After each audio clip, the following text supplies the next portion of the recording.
Hello and welcome back to Nerdy Nerds. Ladies and gentlemen, before I start this video, I just wanted to say a massive thank you to each and every single one of you at home that has been showing support to this channel over the past few months. It has been genuinely really heartwarming to see all of your guys' interactions, all of your comments, everyone getting involved to give me your thoughts and opinions and your breakdowns, and just genuinely, it's been really interesting to read through and at times hilarious. Like, it has been a really enjoyable experience, and I really am glad to be sharing it with you guys. So thank you very much from the bottom of my heart for all of the support and all of the interactions you guys have given me. It has really not gone unnoticed, and I can't thank you guys enough. So today we're going to be talking about a subject that I think a lot of people are actually stuck on, myself included. It's been filled with uncertainty from the start of our journeys with Elden Ring, and that is the true identity and timeline of Melina. A lot of people have speculated from the start that she is the Glow-Eyed Queen. A lot of people have said that she is the daughter of Marika. Some people maybe think that she is both. Well, with the DLC, I think we may have been given some answers that finally help us piece together who she really is. Although the DLC really didn't give us much in this regard, the clues it has handed to us, I believe, allow us to speculate heavily on her identity as a whole. In this video, I'm going to try to attempt to piece together new clues and old to finally come to a reasonable theory of who Melina is and her place in the timeline. Now, truth be told, this has been a complete mind-rattling experience, as a lot of evidence seems to contradict one another, but I'll go through those contradictions as we proceed. But as always, I implore you guys at home to give me your opinions in the comments at the end when you've heard all the evidence, as it's unlikely that anybody is 100% correct when it comes to Elden Ring. But if we collaborate, we're more likely to find the answers. I'm going to split this video into 3 parts. Those being the evidence of Melina possibly being the Glow-Eyed Queen, the evidence of Melina possibly being the daughter of Marika, and then I'm going to give you my opinion on all of the evidence given as a whole. So let's start with part 1, the Glow-Eyed Queen. Now, the major piece of evidence that allocates Melina as the Glow-Eyed Queen is in the Frenzied Flame ending. Lord of Frenzied Flame.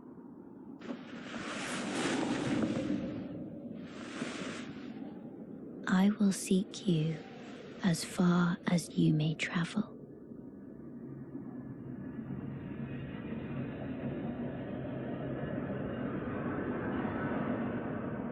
To deliver you what is yours. Destined death. It's hard to deny this as evidence that Melina is the Glow-Eyed Queen. Not only does she reference destined death, which she also does in a cutscene where the Erd Tree gets burned if our character doesn't go down the Frenzied Flame route prior to this part of the story, but she now has finally opened her left eye, displaying an eye that one could describe as gloam. Gloam is defined as twilight, or the darker part of twilight. This definition actually means that there are a few characters that could be described as having gloam eyes, Rani being one of them. However, the reference to destined death, along with the emphasis on the eye, is definitely not an accidental clue. Her right eye is also ghostly white, which to me is showing the body in which she inhabits is now taking a step back, and her true form is playing the prominent role.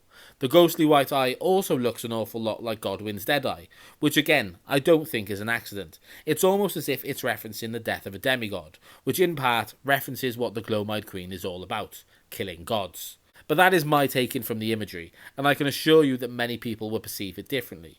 There is, however, no more hard evidence that connects Melina to the Glow-Eyed Queen. This seemed to be evidence enough in most people's eyes. No pun intended. There is one more thing that is in the base game that could hint at this being the case. Although I am sceptical and believe this actually goes against Melina being the Glow-Eyed Queen. The Glow-Eyed Queen was defeated by Malekith, and Malekith, as we know, uses a sword imbued with the Rune of Death. The visual of this power is a red and black flame, unlike the white and black flames used by the Godskins. A lot of people have speculated that these flames are the reason Melina is burned and bodiless, because in her defeat to Malekith's Black Blade, she would be overcome by said flames. However, he would not have had this power yet. As stated in the Godskin Apostle robes, the Apostles, once said to serve destined death, are wielders of the God-slaying Black Flame. But after their defeat by Malekith the Black Blade, the source of their power was sealed away. To me, this is evidence of Malekith only obtaining the Rune of Death after defeating the Godskins and their queen, as the source of the Black Flame is channeled through the God-slaying Greatsword, as mentioned in its own description. sacred sword of the Glowmide Queen, who controlled the Godskin apostles before her defeat at the hands of Malekith. The black flames wielded by the apostles are channeled through this sword. This means that the Rune of Death would have had to have been cut off from the sword, which implies the Glowmide Queen's defeat would have been before Malekith obtained the Rune of Death. So how would he have burned Melina with the flames of destined death if he had no control over it yet? Well, one could argue that Malekith used Melina's sword against her, or maybe, once defeated, he took the rune and cast one final blow. But if so, how is Melina around? She wouldn't be able to take a new form, as shown by Godwyn and Rani. Even a small piece of the Rune of Death has the ability to wipe one's soul or body from existence, and Rani had to share the hit as not to completely delete herself. Unless Marika knew the dangers of the Rune of Death being so dire, and asked Malekith to simply go easy on her, as she is presumed to be her daughter after all. Part 2. The Child of a God. Is Melina the child of Queen Marika? Well, again, much like Melina's connection to the Glowmide Queen, there are multiple clues to Melina being the daughter of Marika. Melina states herself that she was born at the foot of the Erd Tree, where her mother gave her her purpose. Marika, of course, is located inside the Erd Tree, although I believe Melina means the keep as a whole, and most likely Marika's bedchambers, which are located themselves just down the steps from the main grounds below the Erd Tree's entrance. So that's a hefty clue that Marika is her mother, but that's not all. In the fight against Morgoth, she has a particular set of skills. The weapon she uses has a unique Ash of War, and that is the Blade of Gold. This Ash of War is identical to the Black Knife Ash of War, Blade of Death, used by the Black Knife Assassins. This is a subtle but important clue as to Melina's background, as the Black Knife Assassins are most likely of Numen descent, much like Queen Marika. The Black Knife armour states, scale armour used by the Black Knife Assassins forged to make no sound. The assassins that carried out the deeds of the Night of the Black Knives were all women and rumoured to be Numen, who had close ties with Marika herself. And that is by far the smaller of the two clues handed to us from Melina's fighting style. Melina used an incantation that until the DLC was released was unknown to us. All we knew was that she was creating a small Erdtree illusion that healed us when we were close by. Now we have access to that incantation, and the description states, secret incantation of Queen Marika, only the kindness of gold without order. Creates a small illusory Erdtree that continuously restores the HP of nearby allies. Marika bathed the village of her home in gold, knowing full well that there was no one to heal. This is a massive clue with a capital M, that Melina is the daughter of Marika for multiple reasons. The first is the fact that she knows the incantation in the first place, an incantation that is stated to be Marika's secret, but also in its casting. You will see that when Melina used this incantation, you get a large flowing tree. However, when we use it, well, the phrase size doesn't matter comes into mind. But in this case, I think it most certainly does. We can cast the incantation, but we certainly can't cast it properly, or to the standard that Melina can. Meaning that she definitely had some tutelage from someone who can use it proficiently, and the only person who knew it was Marika. There is also another piece of flaming hot evidence that insinuates Melina being the child of Marika. The description of Messmer's kindling states, the kindling that burned inside Messmer the Impaler, a dark thing, eaten away at by a wicked serpent. Burns the sealing tree, said to be found at the old Ra ruins. Messmer, much like his younger sister, bore a vision of fire. The last line I think is vital. We have to assume that this is talking about Melina. The only younger sisters that we know Messmer to have are Rani and Melina. Neither have ever been referenced alongside fire. Melina, however, has not only said that she is burned and bodiless, but she is literally the kindling that burns the Erdtree and the impenetrable thorns, much like Messmer burns the sealing tree. Both of them are the key to reaching the finale of their parts of the story, and both include the use of fire. This also means that if we are right in our connections, that there is no argument that Melina is the daughter of Marika, as it literally says Messmer's younger sister. And we know for a fact that Messmer is Marika's son.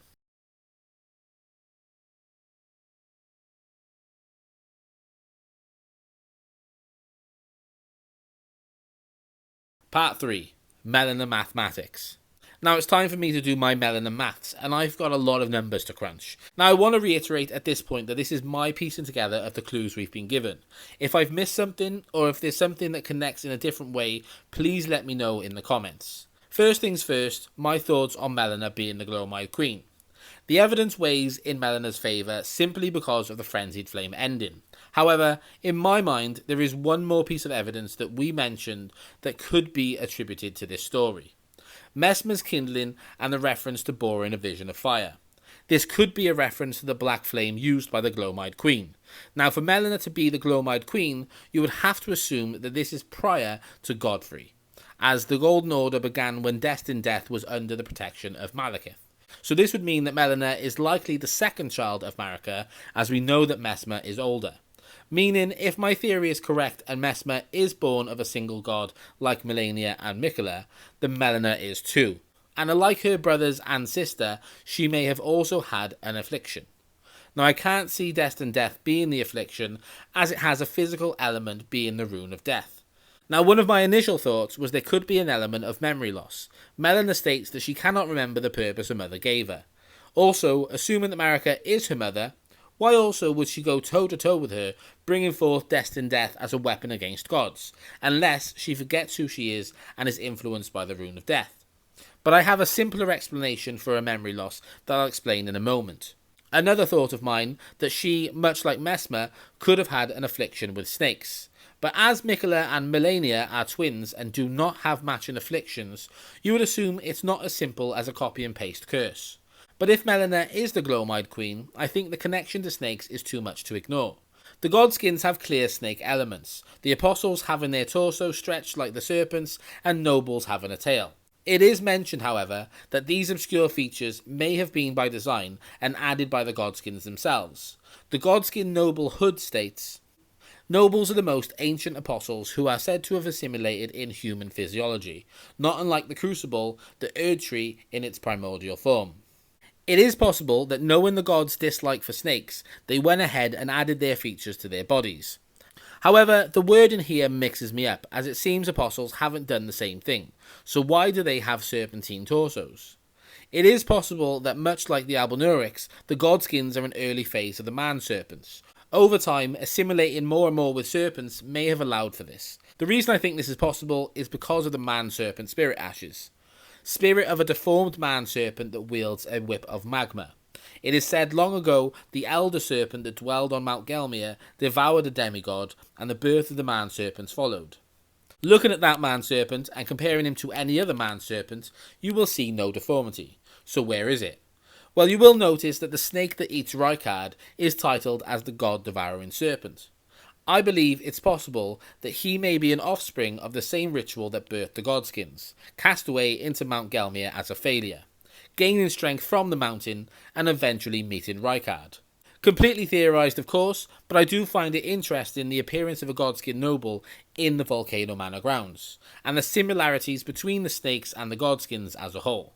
Again, please, if you have any theories for these connections, I'm all ears, as this is possibly a bit of a stretch.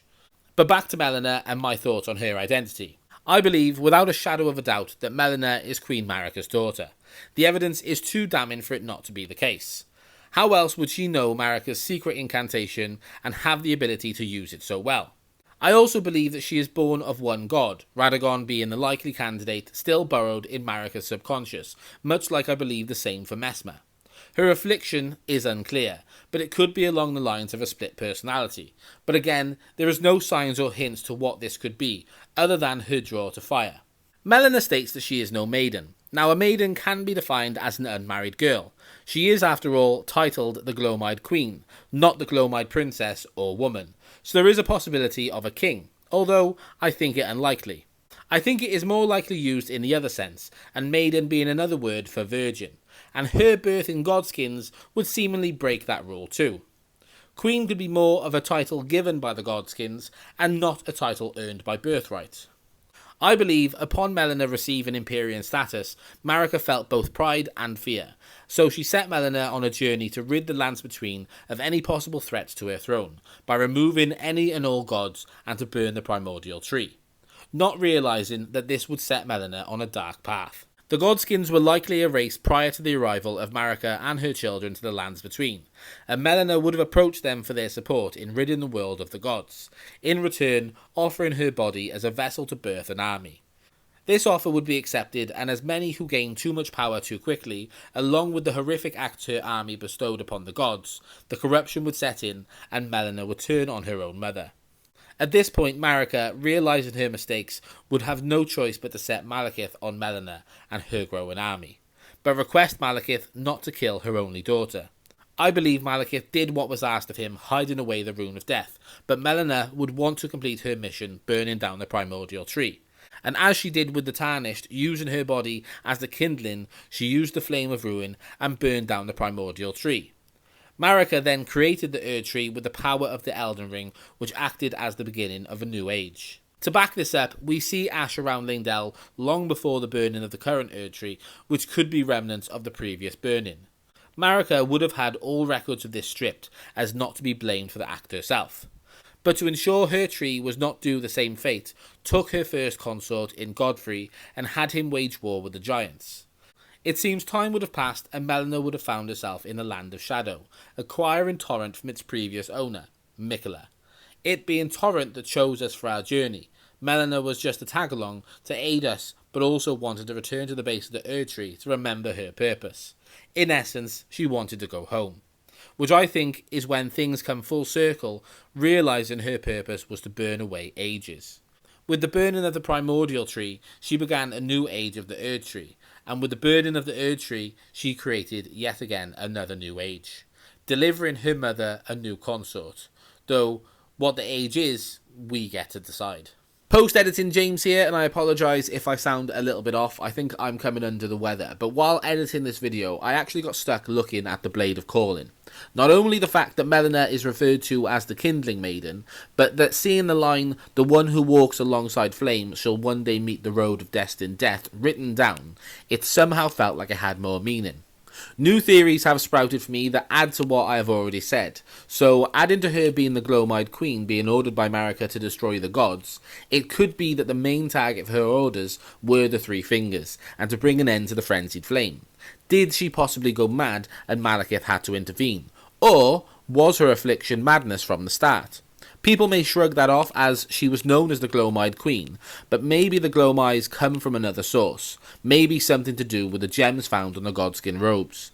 But Melina could be the reason the fingers are locked far below Leyndell. I do still believe that she was ordered by Marika to burn down the primordial tree, and upon seeing her success, I believe she may have been locked in an endless loop to bring a new age whenever one is needed, locked away in the Shadow Realm with her brother until such a time. I believe she would have had to spend some time in secret with Marika in Leyndell, having recognised us as a Tarnished. You would have to assume that she has met Godfrey.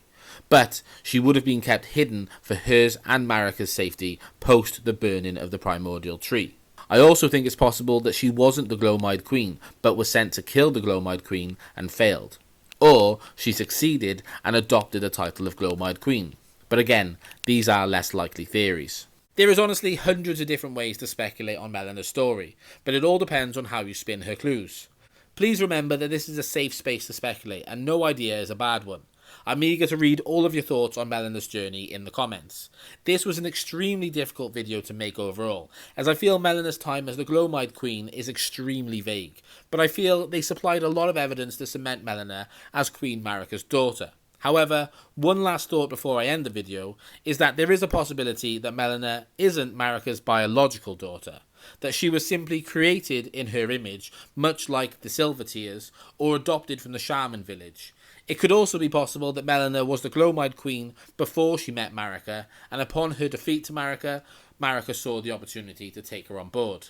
Like I said, there is literally so many ways you could read into this, but overall, I'm happy with my speculation, and I hope you guys can come to add to it and help me come to a final conclusion. I appreciate you all for spending your time with me on this journey. Remember to like and subscribe if you like this kind of content, and I hope to see you in the next one. Cheers! If you enjoyed that video, why not subscribe?